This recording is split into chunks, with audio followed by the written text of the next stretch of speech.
Welcome back to the YouTube channel. My name's Chris. I'm a videographer, photographer and YouTuber, and in today's video we're taking a look at my new desk.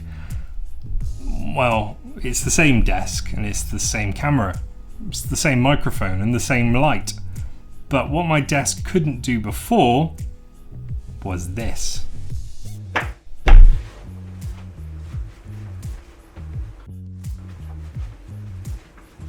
About there.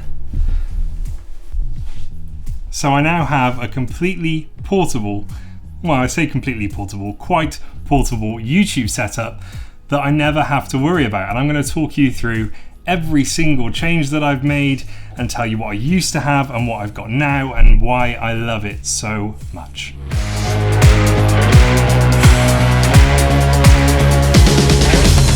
Okay, so let me tell you what my old setup was, and I'll tell you why I didn't really get on with it very well and I thought the change was needed. So I used to use a big photography backdrop frame. I've still got it over there if anyone wants to buy it. And when I bought it, I thought it's going to be great because I'll be able to put it up on either side of my desk. It'll be out of shot and I'll be able to mount a camera, a microphone and all the power that I need in order to run the YouTube setup. It turned up and it was a bit flimsy. It didn't really work. I mean, it kind of worked. I've been using it for the past couple of months, but I was never really happy with it. The camera was just on a tripod in the middle of the room, and as soon as I created this more studio-esque style YouTube channel, I didn't like it. I didn't like it from the beginning.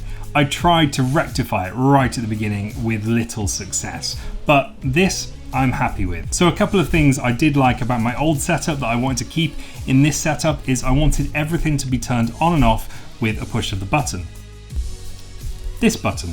So this button links to an extension lead which is up on the ceiling, and it turns everything here off, including the blue light that you can't see at the moment. It does it all in one click, except for the camera. So now I'm in pitch black, so I'm just going to turn that back on. And we get all the lights back on, all the monitors come back on, and the cameras are now being charged again. So I wanted to keep that part of the setup the same. So what I'm going to do now is, using my X-T3, I'm just going to give you a tour of this new setup and show you exactly how everything works. But before I do that, I just want to give a massive shout out to Caleb from DSLR Video Shooter, because he kind of pioneered this design. He gave me the inspiration, and although I've changed quite a lot about it, I wouldn't have got anywhere close without his help, so thank you very much, Caleb.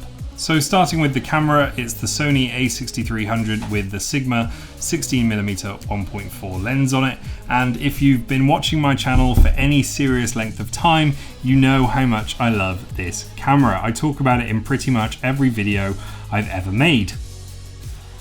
Yeah, I talk about it a lot. So this camera has been with me for the past 4 or 5 years. 3 or 4 years. It's been with me a long time, so has the lens, and I'm never going to get rid of it, and it makes the perfect A-cam for my YouTube setup. On the side of the camera, I've got it powered by USB, so I never have to worry about charging it.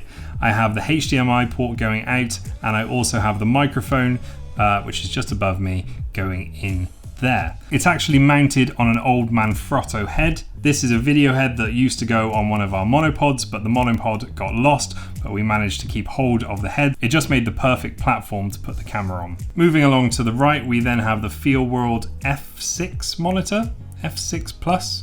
It's a touchscreen monitor. I bought it from China. It's all right, it's not amazing, but it does the job, especially for a YouTube setup. This is just mounted on a cheap bracket and then down onto this arm.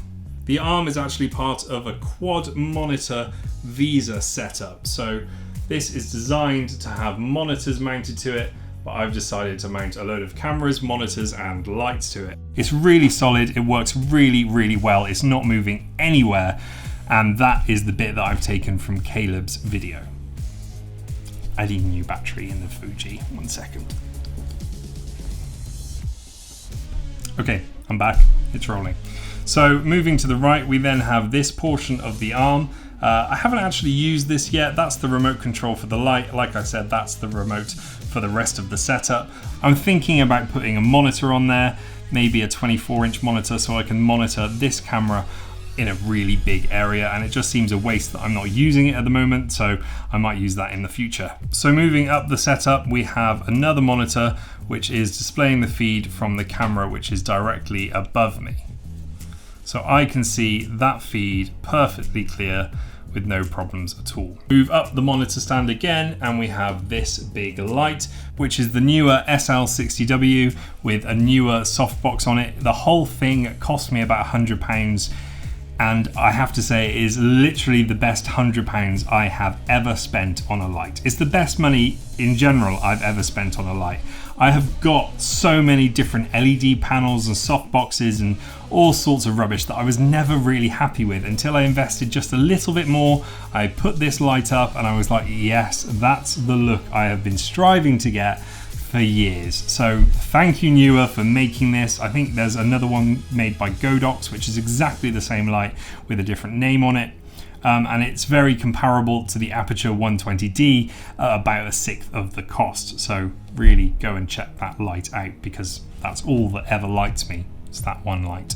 So we're just going to show you the microphone now. This is a Boya shotgun microphone, and I do have a Rode NTG1 as well.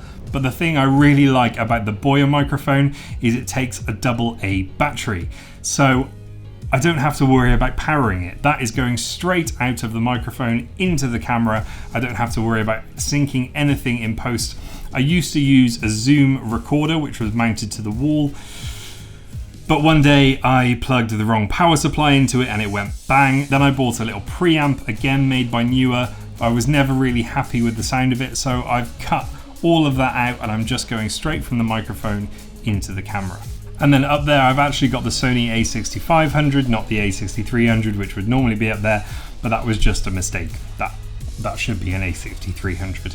So the whole thing is held together with various little clamps and screws that I've found and picked up and acquired over the years. It's very Frankenstein-esque, but it really, really does do the job. And like I showed you before, because the desk itself is on casters and the monitor bracket is mounted to the desk, I can move it around really easily, and I can go from something that looks like this to something that looks like this in about 20 seconds. That's probably how long it took me to change shot and angle, because it all comes with you on wheels. It's just brilliant. Oh, I forgot to mention there's an extension lead up the back of the monitor stand, which is actually powering everything, and it's going into a wall socket over there. I hope this gives you a little bit of inspiration to go out and create your own epic, movable, powered, brilliant YouTube setup. If you liked the video, please like the video and subscribe so you never miss an episode. Thank you very much to Caleb from DSLR Video Shooter. You have changed my life. Thanks for watching, and I'll see you again really soon.